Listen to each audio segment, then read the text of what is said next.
Good morning. I'm Dan McClellan from SuccessNC.org, and welcome to today's webinar entitled Shells for Customized Developmental Math Delivery. This webinar is brought to you by North Carolina Community Colleges and SuccessNC.org.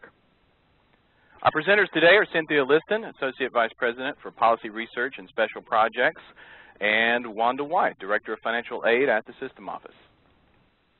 Throughout the presentation, we do want to hear from you, so please type your questions and comments in the chat box, which is located on the right side of the screen. Now, I'll be watching the chat box and capturing all of your questions, and we've scheduled some time at the end of the presentation to address all of your questions.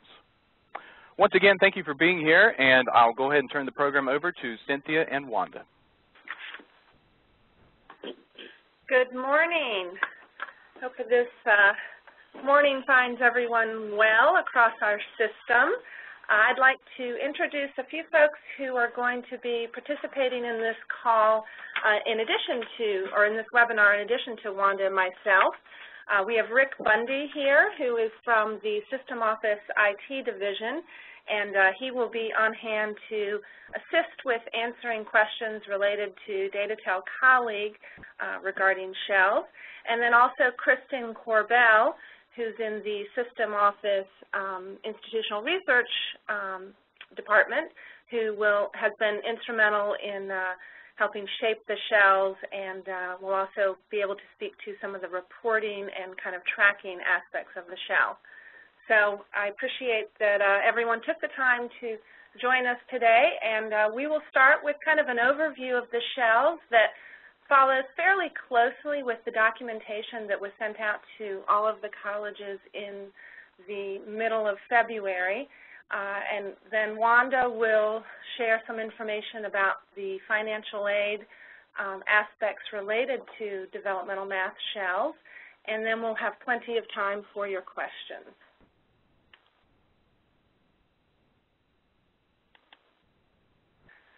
So before delving into the shells too much, I just wanted to provide a very short kind of overview of why we are here in terms of, as a state, making significant changes to developmental education.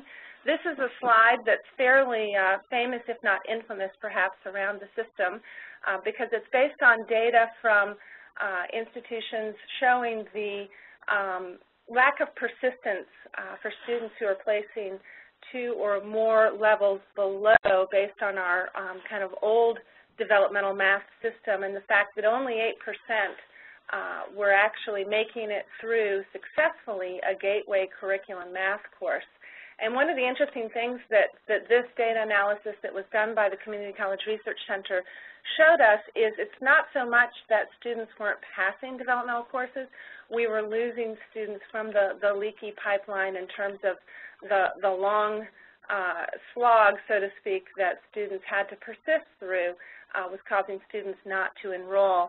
And so as part of, sort of in reaction to these data, President Rawls in 2009 convened a developmental education state policy team comprised of more than 30 individuals from across our system, from our state board, everybody from college presidents and state board members, our DEI State Superintendent, a former state senator, but also many chief academic officers, faculty, and chief student development officers to steer this work.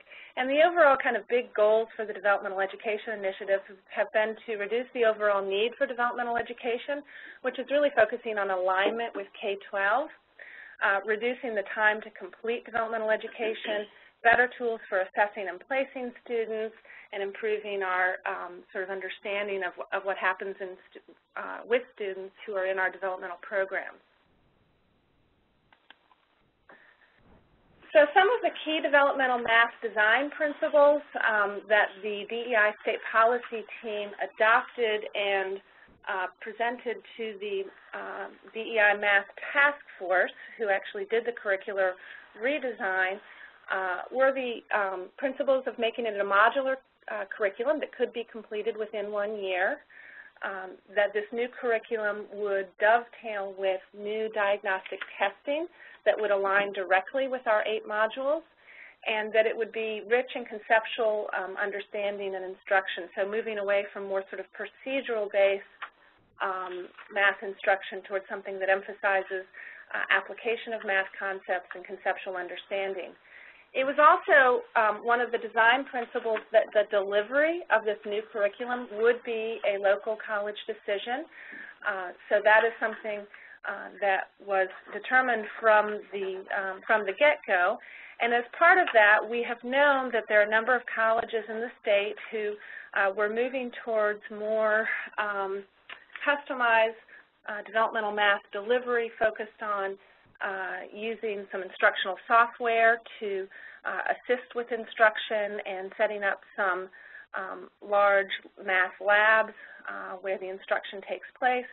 And so we heard from colleges that it would be advantageous for those colleges in particular to have math shells that would allow colleges for students to sort of bundle the modules that they need within those shells. And so that was what has sort of led us to the development of these shells. It was really the request of colleges for this option.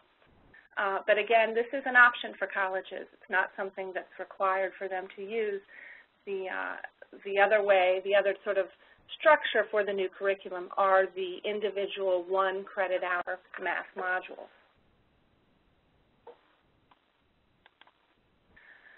So the last kind of overview slide here, this is just kind of a reminder of the timeline where we've been. The design principles that I just mentioned were adopted in 2010. In 2011, an 18-member math faculty task force from all over our state created the new sequence of 8 modules. 2012, we had a number of different professional development opportunities for faculty and student service folks. We also put out a best practice guide for student services staff. And as of summer of 2012, colleges began a 1-year implementation phase that ends this summer, so all colleges will be using the new DMA curriculum starting this fall. We've also been working closely with the College Board that's creating the new diagnostic assessment that will accompany the test, and I'm happy to report that that test development is on track. College Board has been around the state throughout the month of March, working with testing coordinators and proctors for some hands-on training for the new test. And we are very close to releasing the precise date in April, but it's not quite released yet, but it is going to be the first half of April that the test will be available to colleges. And also, just as a complement, the English and Reading Task Force has also created the new curriculum for that area, and colleges have access to those courses starting this fall, and there's a test that College Board is working with us to develop that will also place students more precisely within that new integrated English and Reading curriculum as well. So, North Carolina's customized developmental math delivery model. This is straight from the documentation that's already been shared with you, and this is the definition that we are using.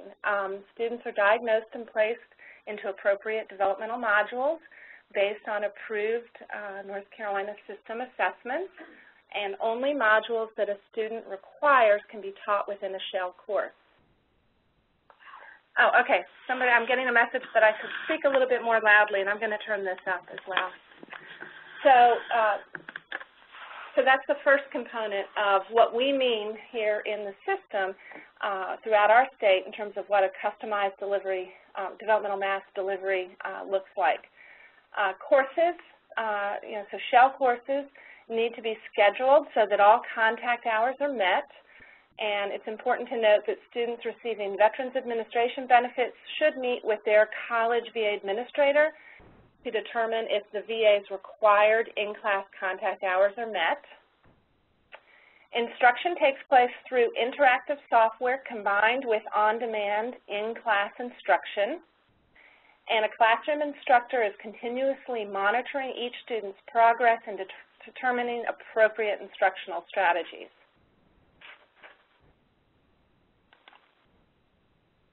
So to accommodate, or in response again to colleges' requests for shells, we have put into the combined course library 4 shells, and they do correspond with the modules. So they are designed, they are credit limited, and they are designed for delivery such that students who need 1 module would be enrolled in DMS 001, which is 1 credit. Students needing 2 developmental modules would be enrolled in DMS 002, which is 2 credits, and so forth. So 3 credits over 12 weeks and 4 credits over 16 weeks.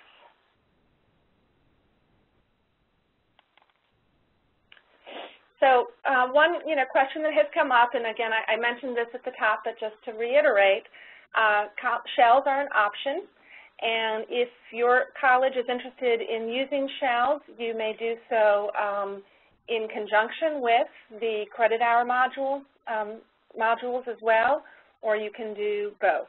So that is the option of colleges. You don't have to make a determination that you're only going to do one or the other.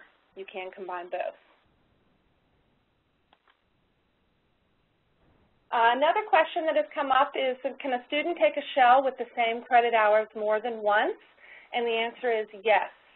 However, if a student passes a shell and then is going to enroll in the same credit hour shell again in a subsequent term, then the college needs to use a local suffix to differentiate that shell course from the one that they previously passed. And the reason for this is so that it doesn't look like duplicate enrollment for any kind of auditing or financial aid purposes.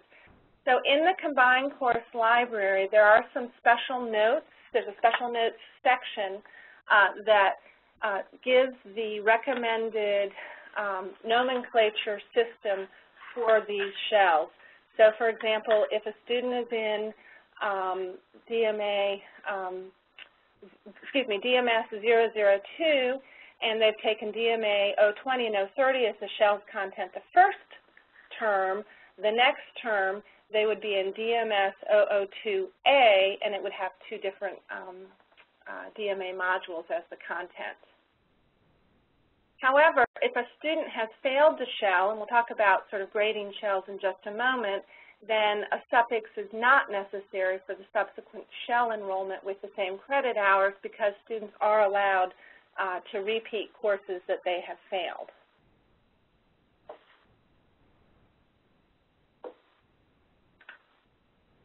Transcripting shell grades.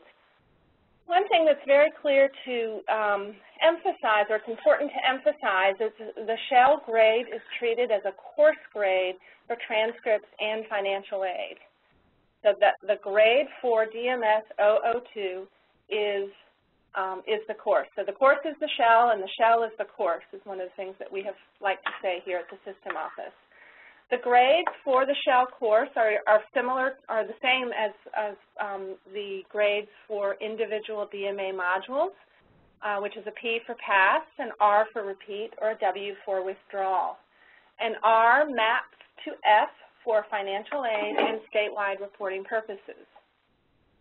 Now, one of the things that's different about shell grades is that even though that is the grade for the shell, there is some tracking that goes on to monitor and reward students for what they have completed within the shell, even if they don't complete all of the associated modules within that shell. So what that means is that if a student successfully completes all of the modules within a shell, he would receive a P for the shell on the transcript. So he has passed that course. If that same student completes all of the shells within, all of the modules associated with a shell, and then attempts but does not complete an extra module, that student still passes the shell. So, for example, a student is in DMS 003, successfully completes 3 modules, and then has some extra time and attempts to complete a 4th module, but unfortunately does not successfully complete it, that student still passes the course, because if it's a 3 credit hour shell and they have completed 3 DMA modules, that is meeting the standard for passing the course. However, if a student does not successfully complete all of the modules associated with the shell, then she would receive an R for the shell on the transcript, regardless of the number of modules successfully completed. So if you're in a 4-credit-hour shell, DMS 004, and you only complete 3 modules, you will receive an R, which maps to an F, for that shell on the transcript. However, we are creating and will be creating within Colleague the ability to track what actually happened in that shell, and within that new screen where colleges will be tracking students' progress within shells, they will receive, and I'm going to talk about this a little bit more on the next screen, they will receive what we're calling course credit, which is a type of non-course credit, and so that that student can kind of pick up where they left off in the next shell. So they don't have to start back from the beginning, even though they received an R from the shell. They can pick up with the first module that they did not successfully complete.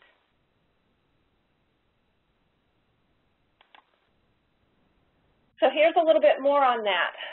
So in the previous slide, we were mainly talking about the shell as a course and the course as a shell, and the fact that you have to successfully complete all of the modules associated with the shell to receive a passing grade. But again, in addition, we will have in Colleague a place to track the progress within modules for students who are in shells. And this is important because when you look at DMS 002 or DMS 003, obviously it's not transparent what modules a student is actually taking within that shell. So I could be in DMS 002 and taking modules DMA 30 and 40, and Kristen, who's sitting to my right, could be enrolled in the same shell, but she's taking DMA 070 and 080. So the tracking is very important. And it will lie outside of the traditional registration and reporting mechanisms that we have. And the information that colleges will be required to track by term include the modules that a student is going to attempt within a shell, their grade for individual modules, and the date that they completed any modules within those shells. The grades will be CC or R. CC stands for course completion and is a type of non-course credit that's similar to the NC credit awarded from placement testing. So really, NC and CC serve the same purpose.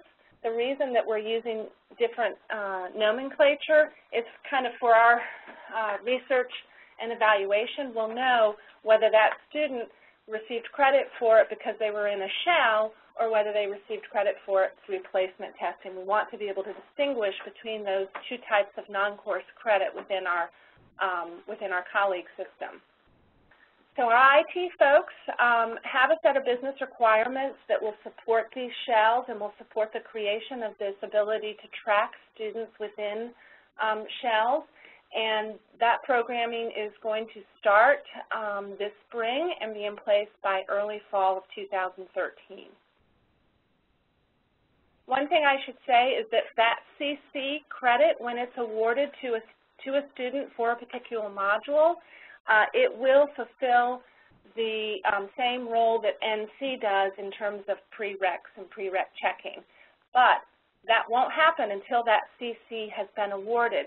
So colleges, when a student is enrolled in a shell and has not received any CC credit yet because they haven't completed the modules, or even if they've completed a module, the college hasn't reported that information, they will have to have some internal processes to make sure that any required prereqs are being fulfilled, because it won't sort of meet that prereq standard until the college actually awards the CC credit.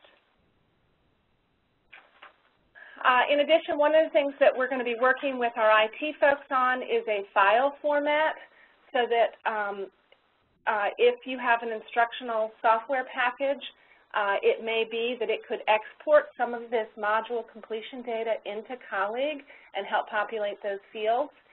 We are vendor neutral here at the system office, so we are not advocating or supporting any particular software package, but again, we can provide a file format, and colleges may want to have conversations with their vendors as we get to that place about how some of that module completion information might be automated a little bit more. So now I'm going to turn this over to Wanda White, who's going to talk about shells and financial aid. Good morning, everyone. I know that a lot of you have questions about whether or not students who are enrolled in the shell courses will be eligible for financial aid. And those students will be eligible for financial aid. They will complete the federal student aid application, the FAFSA application, and if they're eligible for federal and state aid, then the financial aid administrator can make those awards to the student. A shell course can be treated the same as any other course for financial aid purposes. Financial aid is awarded based on the shell's credit hours. So if a student is enrolled for 12 credit hours, which is considered to be full-time, then the financial aid administrator can award that student based on full-time status.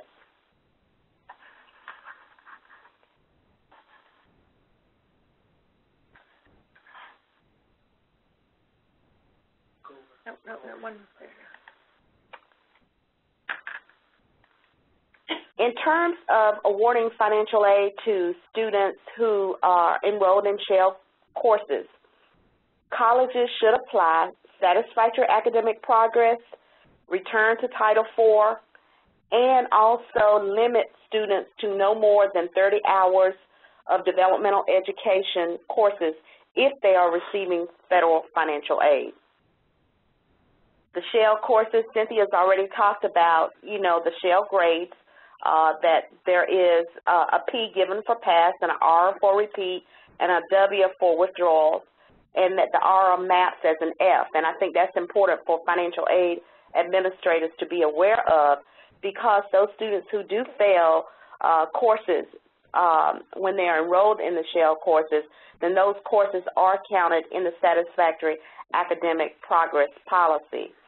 Colleges should make sure that if you need to amend your satisfactory academic progress policy to ensure that you're incorporating shells into that policy, you need to do so. In terms of return to Title IV, students are treated the same way as other students who drop out of courses or students who are administratively withdrawn from courses.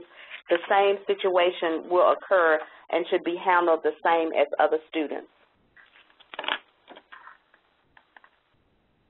VA benefits. We've received quite a few questions about students who are enrolled in shell courses as to whether or not they will be eligible for financial aid. The first thing that I would tell you, if you have specific questions that we don't answer today, I would tell you to definitely contact your Veterans Administrator on your campus so that they can give you any details on financial aid questions that you have. But courses must have an instructor. I will tell you that students who are enrolled in shell courses who are receiving VA, they must have an instructor with a specific scheduled class beginning and ending times. And the courses must have 100% contact hours in the classroom for VA eligibility. Also, we've had questions about whether or not students who are enrolled in developmental education courses, if they can take these courses online. In terms of VA students and receiving benefits, remedia and deficiency courses offered as independent study online cannot be approved and cannot be certified to receive VA benefits. There are some resources that you can look at on your campuses. There is a U.S. Department of Education Veterans Affairs School Certifying Handbook. We have access to that here at the system office. We can email that to you. There's also some numbers that you can call that will give you information in terms of VA and educational benefits and how those are awarded out. So I wanted to make sure that all of you had those numbers as well. All of your financial aid administrators on your campuses already have that information. Timeline and follow-up. DMS shells are in the combined course library now, and students may enroll in shell courses effective fall 2013. I think we've had some questions already in the chat box about how soon colleges can be able to use shell courses. So that answer is as soon as fall 2013. This webinar will be archived on www.successnc.org. You can send any questions that you have after this webinar. You can send them to Cynthia, Liston, and myself. I know that there was a question about whether or not they would have access to this PowerPoint presentation. It will be available to you on the Success NC website, and if you cannot get it through this website, then we'll be more than happy to send it to you. Thank you. Thank you, Wanda. So now I think Dan has been collecting the questions that have been submitted throughout this webinar. There they are. So we're going to just go down the questions and answer them one by one. It could be that there's a question here that we'll have to do a little bit more digging before we can provide a response. But what we will do is use this as a basis for a frequently asked questions document. So if there's a question that we can't answer during the webinar, we will answer it afterwards and then include it on this document, which will accompany the webinar that has been archived on successnc.org. So there should be answers for all of the questions. I love this, Dan. There's even a little, red dot. Does it like bounce or something if we move along quickly? There we go. Thank you. So I think we just answered yes. These slides will be available as part of the archived webinar. If you'd like them separately, feel free to email us and we will send them. Second question, does a 3-shell, I think that means 3 credit hour shell, have to be for 12 weeks, or can it run for 16 weeks? Based on state policy, as long as the contact hours are fulfilled, it can run for a different time frame. We have designed them to correspond with the length of the DMA modules themselves, but as long as you use the proper contact hours, the time frame can be changed.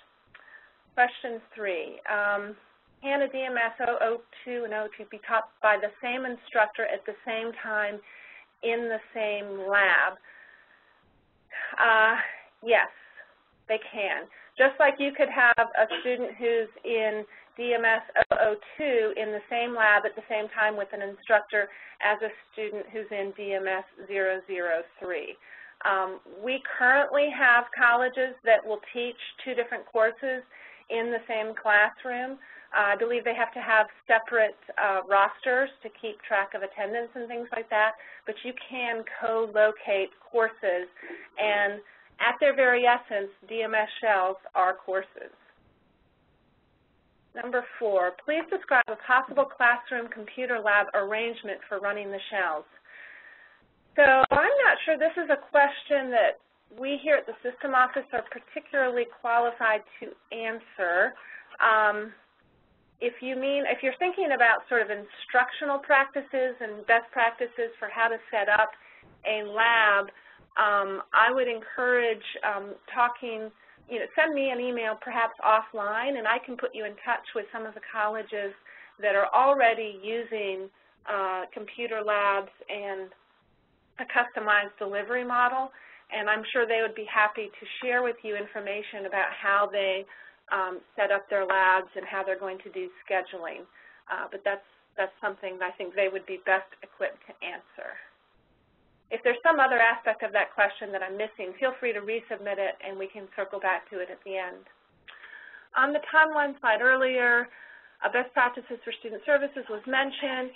It is on the SuccessNC website. If you go to successnc.org, and you will see at the top one of the tabs is Initiatives, and under that you can click on Developmental Education Initiatives, and on the right there's a sidebar that has a number of different publications and documents related to the DEI, and one of them is called, I think it's actually called Emerging Practices for Developmental Math Implementation or something like that. So you will see it there on the right. It's a PDF and you can download it.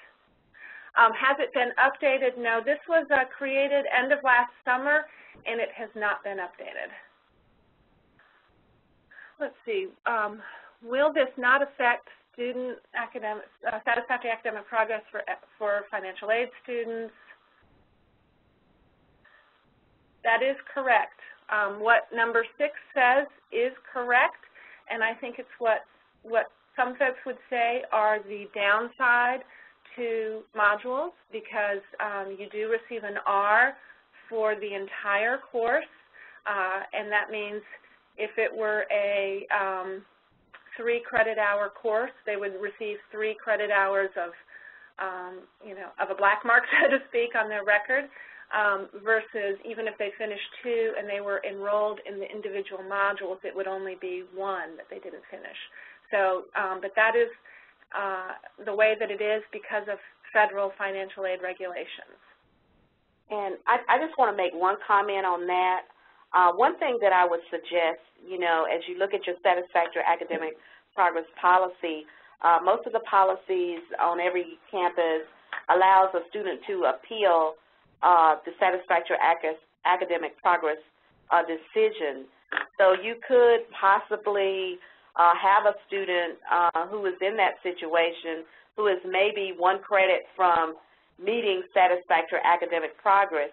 That student could possibly appeal to the college based on the fact that they have passed 2 credits or 3 credits within the shell. So that's a decision that the college would have to make if you will allow a student to use the appeals process to still not be put on satisfactory academic policy progress. That's just a thought. All right, question 7. If a student withdraws, can they get credit for the modules completed successfully?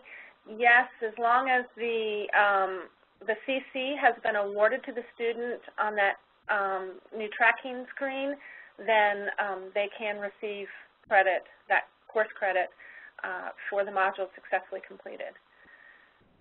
Number 8, does the new data tail screen feed to the stack screen? I'm going to look at my friend and colleague Rick Bundy to answer that. I think the response may be we're not quite sure yet.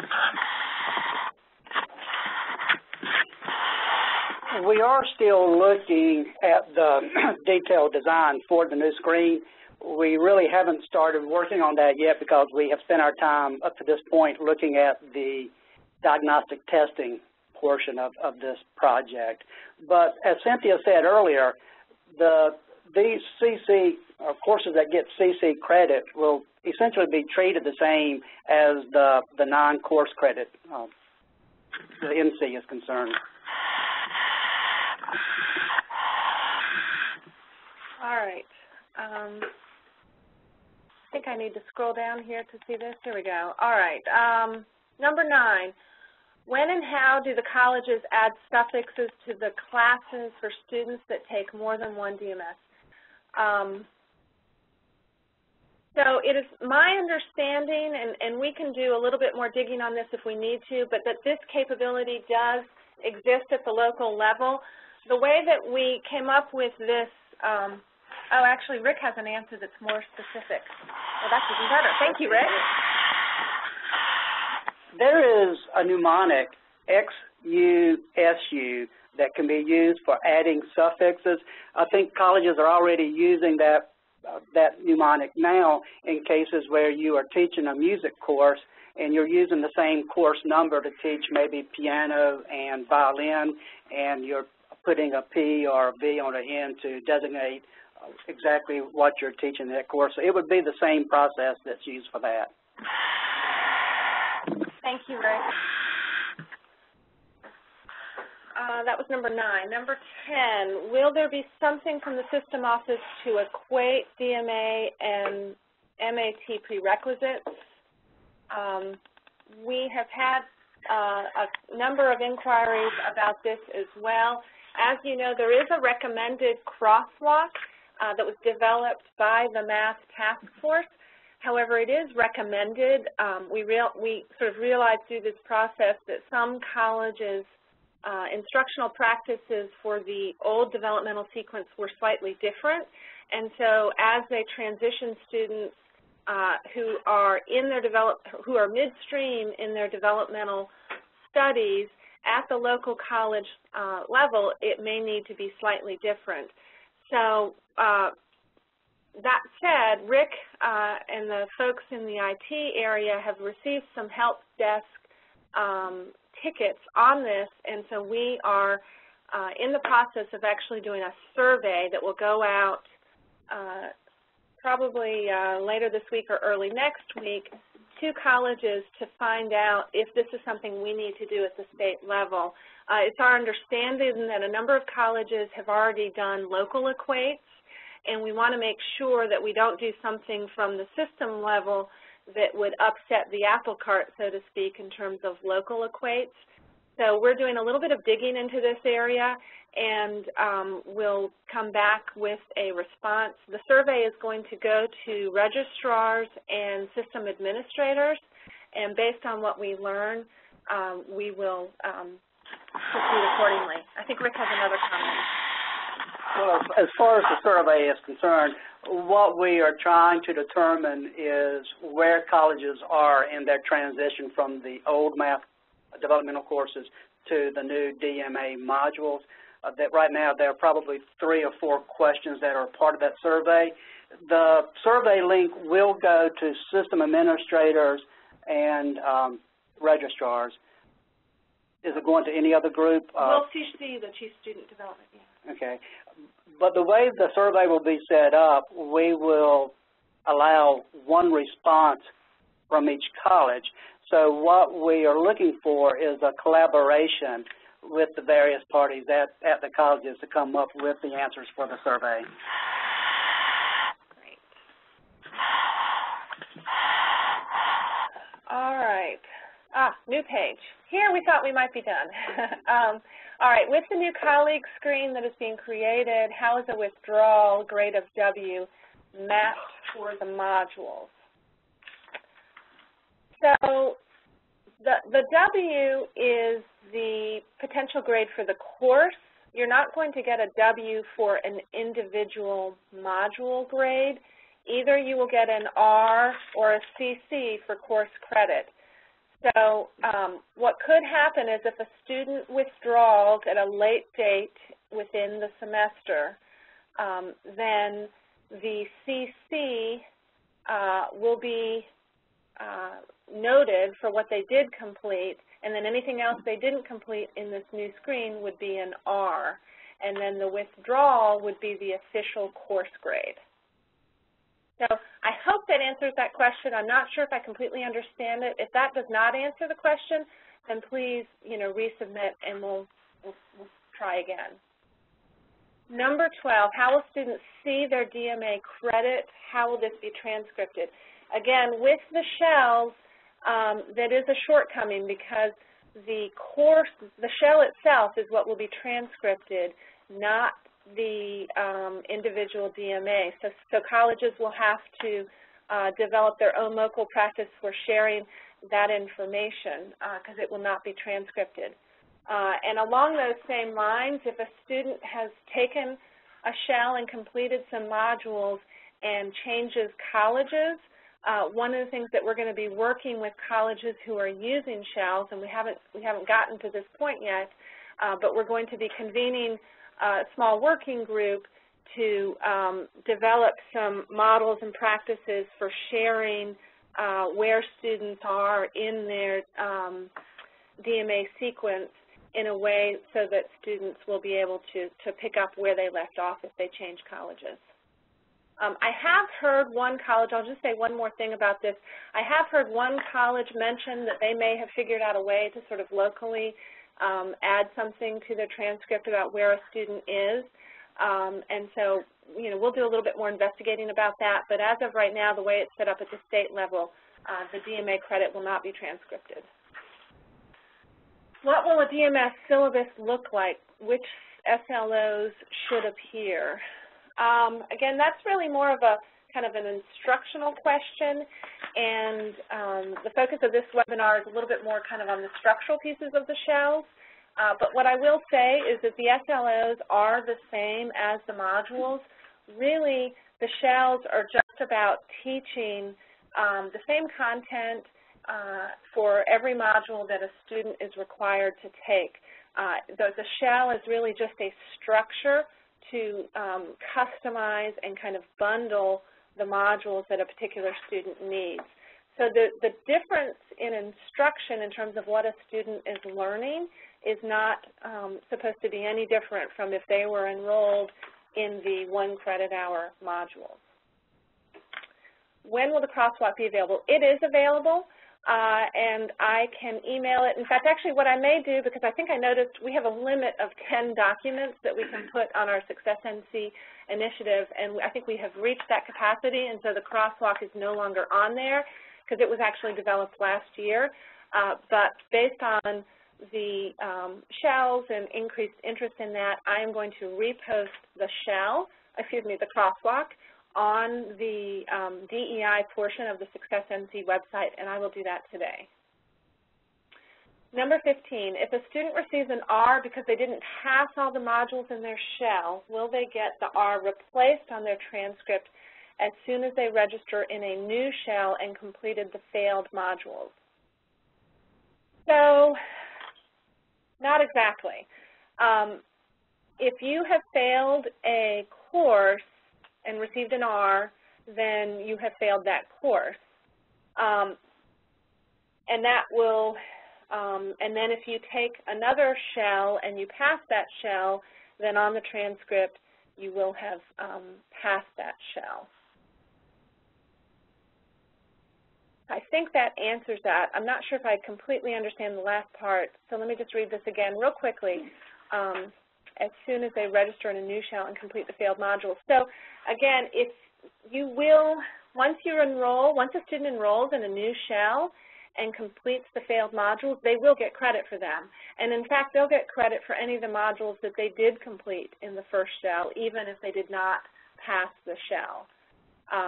So really the student progress isn't going to be impugned by the fact that they didn't complete some complete some of the modules, but I don't think that the grade will be changed for the course itself, because that is the grade. Number 16, if we can teach more than one DMA module section at a time in the same classroom with the same instructor, what is the benefit of using shells? So, I think that I think it's a question to have a conversation with the colleges that are going to be using shells and have really kind of invested in this model. What I have heard them say is that because shells really are designed for classrooms that use a lot of instructional software, that and students are able to progress at different rates in those types of courses. So you could have a student, for example, who's in a 3 credit hour shell and struggles with one DMA module within that shell and kind of takes a little bit of extra time, but then makes it over the hump and then kind of zooms through the next 2 modules. And so the benefit is that you have a more flexibly paced instructional model for those students.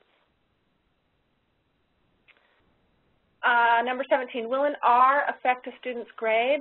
As of right now, colleges have their own policies regarding how developmental courses contribute to or do not contribute to a student's GPA. At some colleges they do, and at some colleges they don't. I'll turn to my colleague Kristen to see if she has anything more to say on that. If we are computing GPA at the state for something, if we're going to do some kind of evaluation, then more than likely we would be using the R mapping to an F in the GPA. But in terms of, again, Cynthia said that the official GPA for the student on the transcript, that's a local decision at this point. And so it sort of depends on what our evaluation is in terms of how the GPA would be used. So number 18, the course credit will need to appear on the student's official transcript so that DMA credit will be transferable from one school to another. So I think we just talked about this.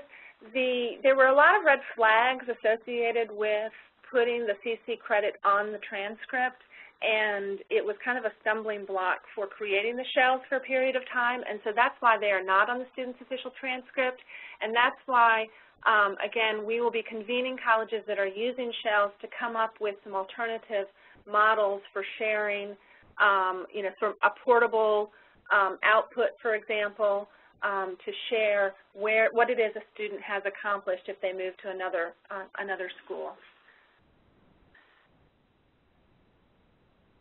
Let's see, I'm looking to see when the new screen is set up, will the credit be issued as a type that appears on our transcript? Okay, it's the same thing. The last part of this, or will each school need to modify our transcript groupings to include this type of credit? I'm not exactly sure what that means. Again, we're not planning on transcripting the CC credit. So I think the answer is probably no, but if there's something additional that you want to submit, then feel free to, and that may be something that we'll have to look into a little bit more. Will the state have the prerequisites for various programs, example, nursing? I don't think I understand that question. Does anybody else understand that question? I'm wondering if it's asking if any other programs that have prerequisites for developmental math, if it would be in that. So again, if a student has successfully completed a module and been awarded the CC, then that will work for prereq checking for any program, or any course, whether it's a nursing course or another curriculum course. I'm hopeful that's the answer to that question, but if it's not, then please clarify a little bit for us. What will a DMS, I think we are, yes, oh, sorry, where are we? Thank you, okay. Let's see, which screen in colleague would the CC be keyed? It's a new screen, and this is number 20, and it has not been created yet, so the IT folks will provide an implementation guide to sort of help folks understand what the new screens look like when they are created. We already talked about number 21. Oh, the P. Oh, how should it map for financial aid purposes? I'm looking to. Oh. For financial aid purposes, the P is considered to be a pass. So if the student successfully completes the course, then they will receive a P. So it is considered to be a pass of the course. Right. And just so you know, we will have a standard letter grade of a P for those wondering about that. Yeah. So a P can map to a P. Number 22, we withdraw students with a grade of NA that do not attend by the census date. Will we be able to continue to use this process with the DMA modules? I know this is kind of an issue that's bigger than Shells or DMA, and something that we've actually had a conversation about recently here in the system office. Kristen, can you respond to that? With the NA, or some colleges have the no-show, ultimately, if a student has not come to class by census date, then the student should have been withdrawn prior to the census date. And the information that we receive up at the system office is for students who are enrolled after the census date. The standard letter grades that will be coming out will not have an NA. So for those students, we shouldn't even see that grade up at the system office after the census date. Thank you, Kristen. All right, number 23. I'm thinking of students who will register for I think you mean DMS 004 for a full 16 weeks. Will those students be expected to complete the curriculum within 4 weeks during the shells, or are they going to be allowed to work longer? So this goes back to the flexible pacing that I mentioned before. They do not have to complete within an exact 4-week time span. So yes, in order to pass the shell, they would need to complete 4 modules. However, if it takes them 5 weeks to finish one module and then 3 weeks, for example, to finish the next one, that's okay. And that is an advantage of the shells. Number 24, if I fail a 3-hour shell but complete 2 modules, when I sign up for a 1-hour shell the next term and pass it, how will that affect the repeat on the transcript and GPA if we allow passing grades to replace a grade?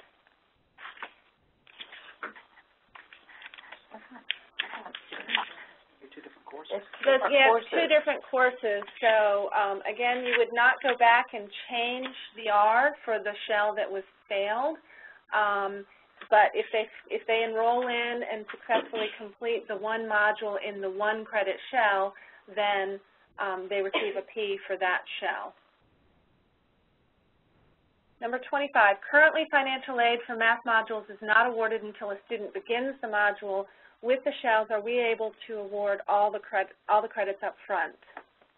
Well, I will tell you, based on a conversation that we had in October with representatives from the Department of Education, is that financial aid for students enrolled in shells can be awarded once they enroll in the first shell course. They can be awarded. They can be awarded for that for the whole term. So this goes back to the idea that the shell is a course, just like any other. If it's a 3-credit shell, it's just like any other 3-credit-hour shell, a 3-credit-hour course. Follow-up to P-value question. Doesn't it need to have a grade point value for financial aid purposes since the R grade calculates as an F?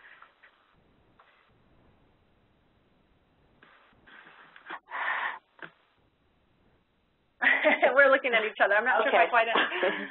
Okay. The comment that I would make on that is the P is considered to be a grade, and the institutions, each institution will have that value on their campus if they're offering this particular course, if they're offering it through shells. And, you know, there's been different discussions. I don't think there's been a consistent statewide policy on this. I think the recommendation was the pass was 80% or higher, and so therefore the college would need to determine how they want to assign the P. I think some colleges had said they were going to use a PA and a PB to help that, but I don't know that we have any official policy. Yeah. Since the P is a passing course, it counts towards the quantitative calculation in this. Do you want to come say that, Monty? Say that again. Sorry. Since the P is a passing course, you account it towards the credit earned, so you count it towards the quantitative calculation of the SAP policy. So the P does count as a grade. It's a pass, so count the hours. And I would suggest that if you have, that you put it in your policies and procedure manual at your college so that you have already identified that if students are being awarded a P as a passing grade, that it is documented that it is for passing. So if they're being awarded financial aid, then you have that information already documented in your policies. But there will be no problem with them receiving federal financial aid, receiving a P if it's documented that that's what it means. Thank you, Wanda. Number 27, students register for the shell, such as DMS 003, and then each student may be taking a different combination of modules. If we're going to give CC credit for the DMAs for each student, when do those DMAs get entered into DataTel? During registration, when they register, or later once the class starts? That's a college kind of process answer, so we're not sort of prescribing that. We do know that the new tracking screen for DMA modules within shells will be asking what modules are going to be attempted within that shell, so that should happen kind of up front. And then by the end of each term, the college will also have to enter which modules were successfully completed and the date that they were successfully completed. So there will be kind of a couple of different times when colleges will need to be entering data. Number 28, will a date and term be assigned to a CC for the DMAs?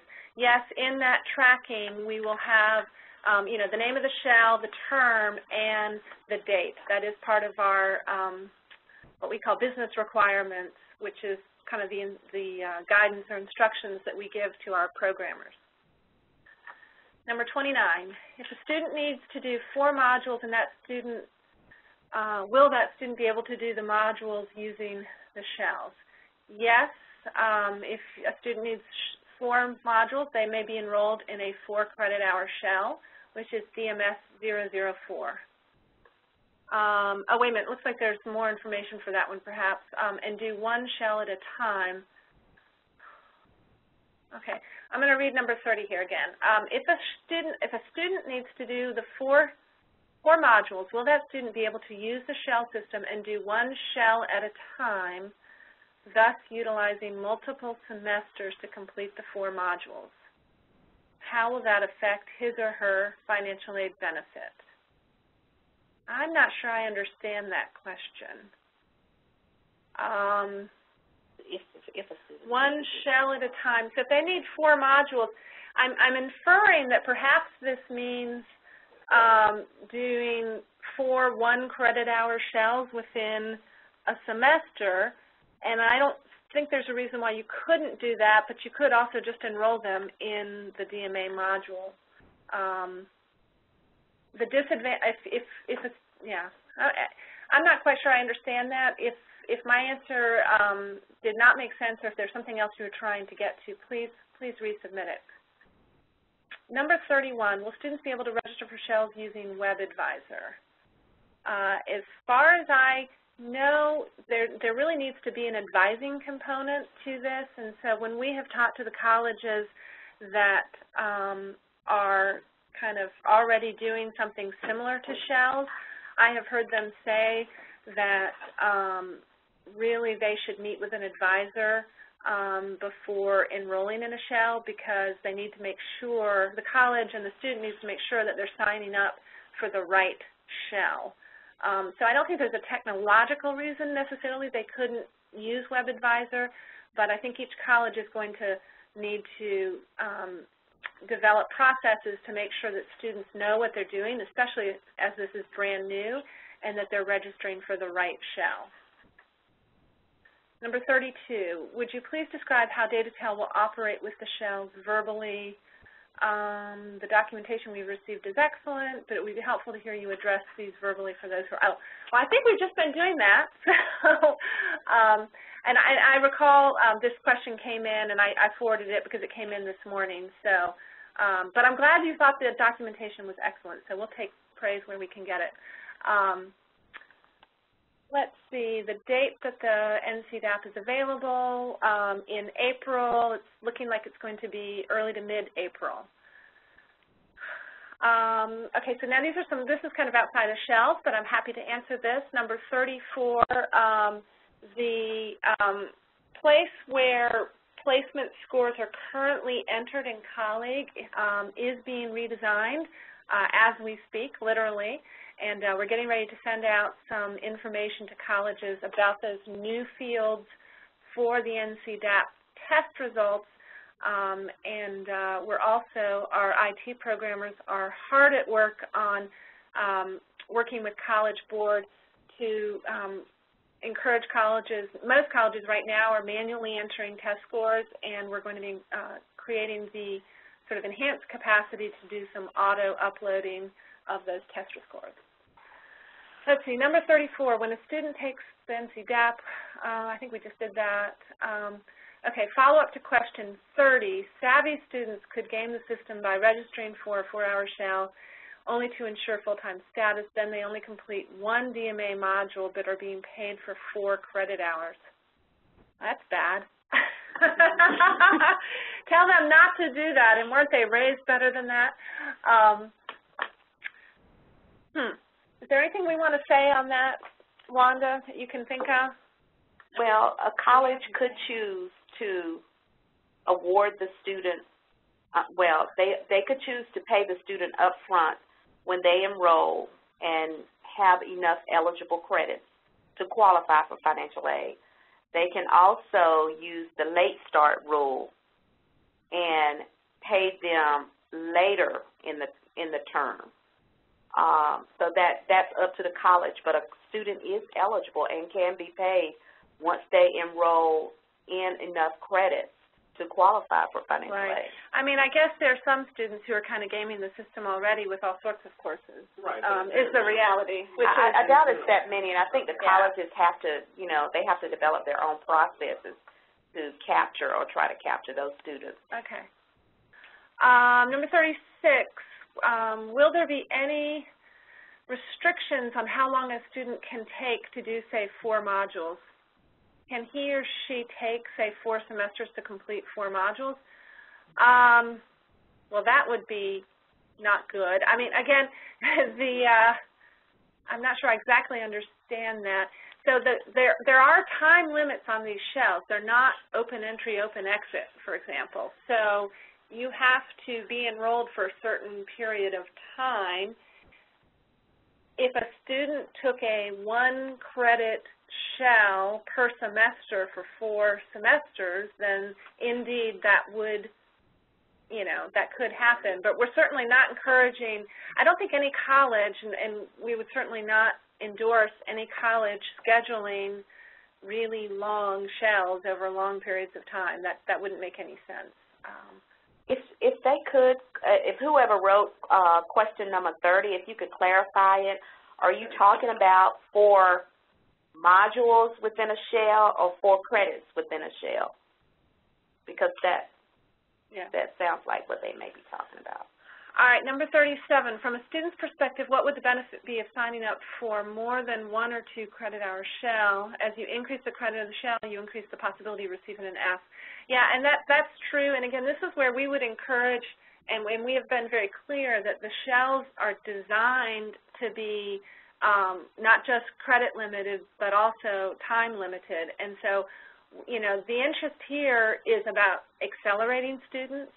So if you scheduled a 1 or 2 credit hour shell over a 16-week period, then they're not going to be showing up to class very often, and they certainly aren't going to get into a curriculum math course sooner than they are now. So that would really undermine the intent of this redesign. But it is true, so it's a little bit of a balancing act. As you increase the credit hour of the shell, you increase the possibility of receiving an F. That is true. So this is a balancing act, and I think the colleges that are using shells are going to have to learn, I mean, you know, the right way to do this. For example, I've heard of some colleges saying that instead of, if a student needs 4 modules, instead of signing them up for a 4 credit hour shell over a semester, that they're planning to sign them up for a 3 credit hour shell, because that provides a little bit of an insurance policy or a cushion to increase the likelihood that the student is going to pass the shell. However, at the same time, they're also going to be encouraging and, you know, really trying to help the student complete 4 modules if that's how many they need. Because by doing, and then if they do complete that 4th module, just give them the CC credit, just award the credit, which they can do. If you have documentation that the student has completed that extra module, then you can certainly award it. So, you know, kind of sending the message to students, we expect you to do 4, but also, you know, having that cushion so that if a student doesn't complete 4, they won't get the R. Number 38, if grades for DMA in a shell will not be entered by the faculty and web advisor, you've now put this back in the records office for entry. That's a local college decision. Who has access to, I'm not sure about the web advisor, but who has access on the college campus to enter the CC. I know some colleges are planning on having faculty do that. Other colleges may be intending for registrar's offices to do that. And again, there may be the capacity to have some of that be automated through working with vendors, but that's a local college decision. Number 39, will a date and time term be assigned to the NC scores from the NC DAP? I don't think so. I don't think that's how it's, yeah, Rick's going to answer that.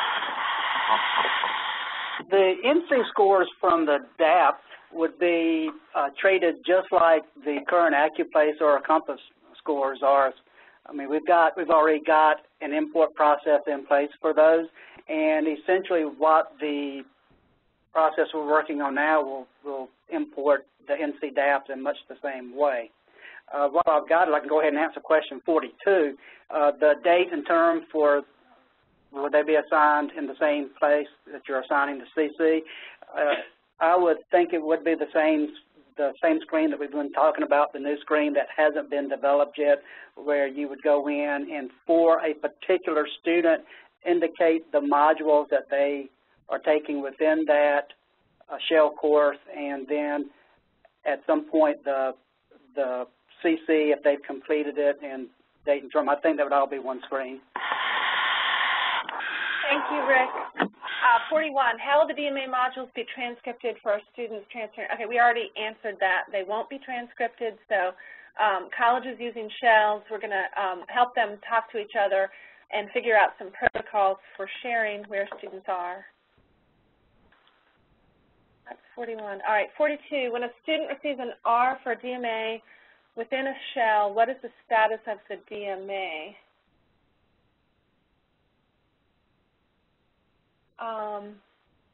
We assume the status would not be CC since the module was not completed.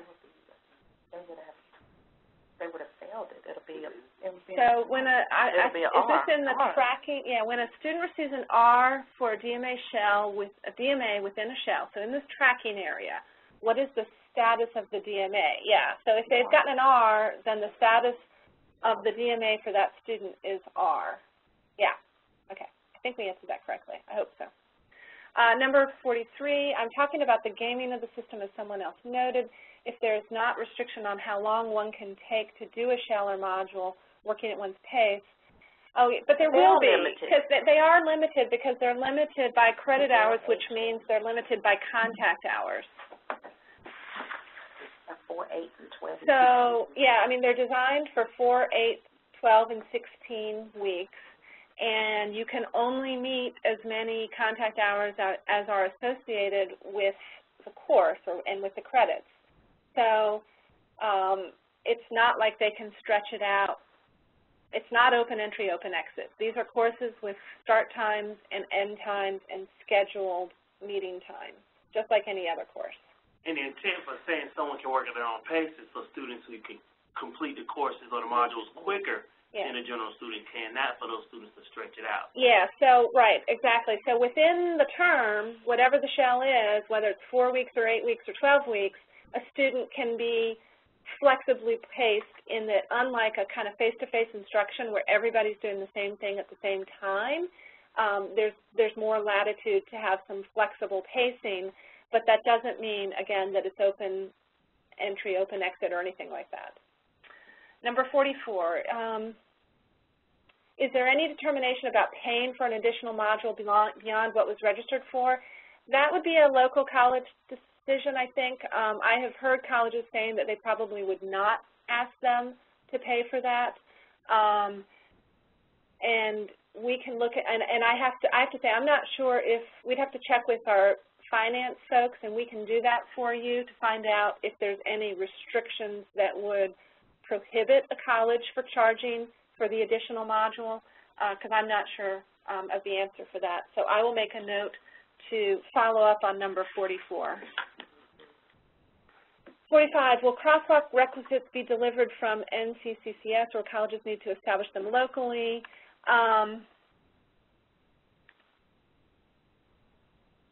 For example, if there's a requisite of Math 70, will the state establish the required exit modules? Yeah, so we have already done the new DMA prerequisite changes for at the state level. However, and I would think that most colleges have done this, but if you haven't, and this is kind of more on the instructional side of the house, but then there are courses that a college teaches that have local prerequisites, and colleges need to take a look at those and decide what DMA prereqs there should be for courses where there's currently some local prereqs. 46, if a student takes a DMS shell course and passes some of the math modules but not all of them, do we record an R for a math DMA not completed? If so, why, as there is no math credit for the DMA? So yes, you do, and I could see why you might think you just leave it blank until they come back and fix it, but we want to really have, until they come back and pass it, but we want to have a running record by term of everything that happened within that shell, and we need that for good evaluation purposes and also just for clarity. So you know, we're still working, as Rick said, on the detailed design of what the screen is going to look like, but the concept is that there will be a row, so to speak, for each shell that includes the term, the modules being attempted, the modules completed, and if it was in the attempt, you know, if it was checked off as being attempted and wasn't completed, it'll have to be an R, and then that will be a running record, so to speak, so that when a student enrolls in a subsequent shell, they can pick up, and then when they complete that DMA, it will then be a P for that one that they finished. So it's not that it should be left blank until it's completed. Number 47, how does a CC for a single module map for financial aid purposes? It doesn't, because you only map the shell course grade. So that's the first part of that. So, you know, the CC is just an internal tracking piece of what's happening within that shell. It's the shell grade that maps for financial aid purposes. Second part of that, can we count the CC as an A or B or C? It doesn't really matter because the CC is a type of non-course credit. So it's not going to have anything to do with a student's GPA. 48, when will the detail access to the DMS shell courses be available? The shell courses are in the CCL now and available for any college that wants to use them. They've been in for about the past 2 or 3 weeks, I think. So those are available now. Sometimes this kind of gets us off. Here we go. Follow-up for question 42. Do we add an R in the student academic credit statuses code table for DMAs that receive an R grade? In other words, do the unsuccessful courses receive an R status and an R grade? That's a little bit more in the weeds in terms of technology than I can answer. I'm looking to see if any of my colleagues can answer. Or if not, we may need to follow up on that one. I think we're going to need to follow up on number 49 because that's a level of detail we're not ready to address right now. Number 50, Will incoming students who have taken the Compass test be given the opportunity to take the NUDAP before fall? How are the other schools handling this? Yes, they certainly can take the NUDAP. However, they're not required to. We do know that there's going to be some testing center capacity issues with the NUDAP because it's longer, so that's a college decision. There's no reason they can't be retested, but it's not required. 51, what keeps a student from registering for 2 DMS shells in the same semester? That's a good question. We're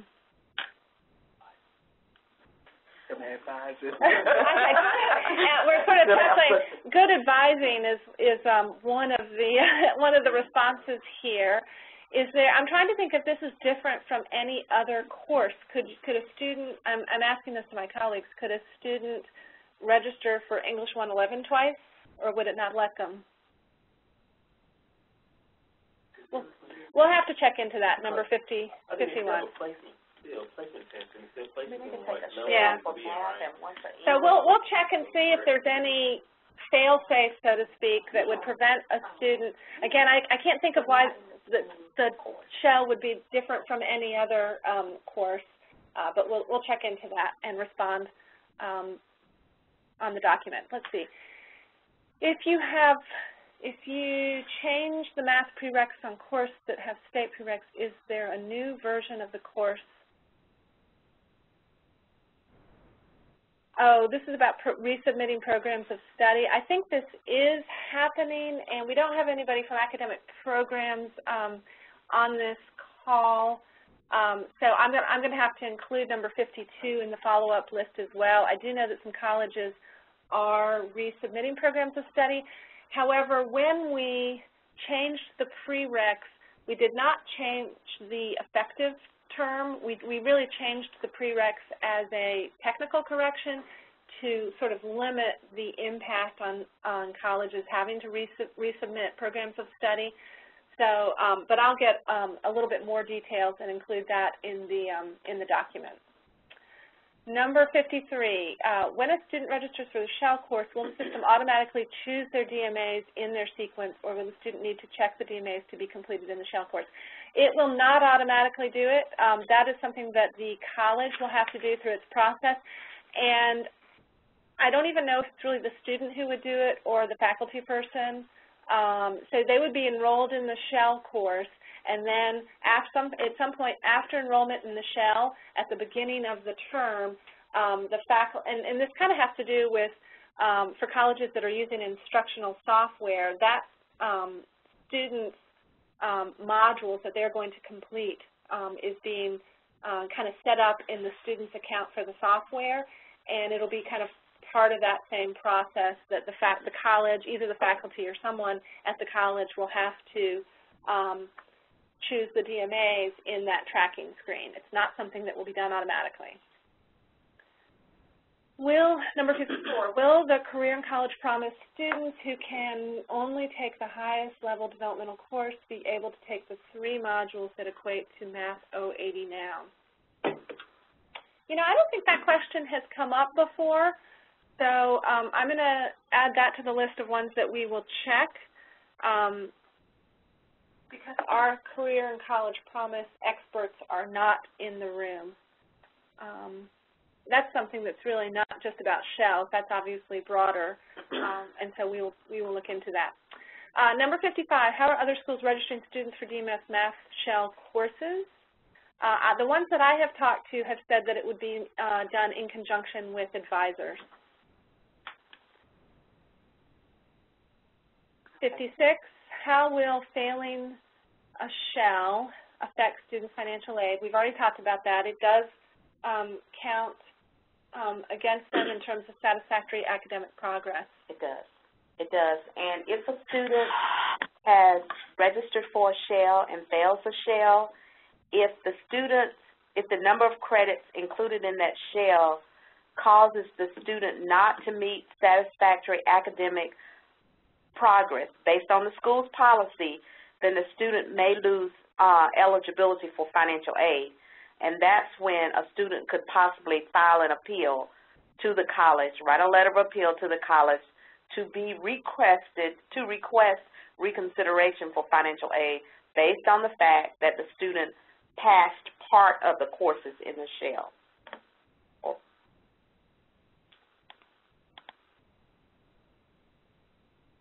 Thank you, Wanda. All right, following up to number 51, a student could take GMS 001 the first 4 weeks of the shell and get a P, then take another DMS 001A, yes, if they want to. They may have a baby in between or an operation. Okay. In the fourth 4-week session. I see what you're saying. Right. So, yeah, that could happen. Sure. You could have somebody who says, I've got a month, I can get something accomplished, but then I know I'm getting ready to have this baby and I'm not going to get anything accomplished, and then I'm going to be back at the end of the term. So, absolutely, that can be done. Number 58, when a student registers for a shell, how will the instructor know which modules he needs? That will be based on the placement test results. Well, 2 things. It'll be based on what they've placed out of, which is in colleague, and then also in conjunction with this new tracking screen, checking that to see where, you know, what they've accomplished already, perhaps through previous shells or previous DMAs that have been completed. So that's where that information will reside. Number 59, in data tell, what will keep faculty from using the R grade in other courses? You know, right now we don't have state policies about, you know, speaking to that. So I guess theoretically they could, as long as they mapped it to F for financial aid and reporting purposes. There's nothing that would prevent that. Because the R is on a standard grade. Right. Is that the end? All right. I think so. Lots of good questions, and appreciate you answering all of those. And if you have additional questions, Cynthia, what would be the best way for folks to submit those? I guess if they're financial aid related, please submit them to Wanda White. Other questions can be sent to me, and again, we will, the ones that we're not able to answer today, we will include, you know, in the archive and get responses on those. And if there are additional questions that we haven't covered, we'll add those as well. Very good. As we wrap up, I'd like to remind everyone that today's presentation was recorded, so you can view it again on demand at successnc.org. And I'll go ahead and invite you to check out successnc.org for other helpful webinars and videos. And on behalf of North Carolina Community Colleges, thank you for your participation, and have a great day.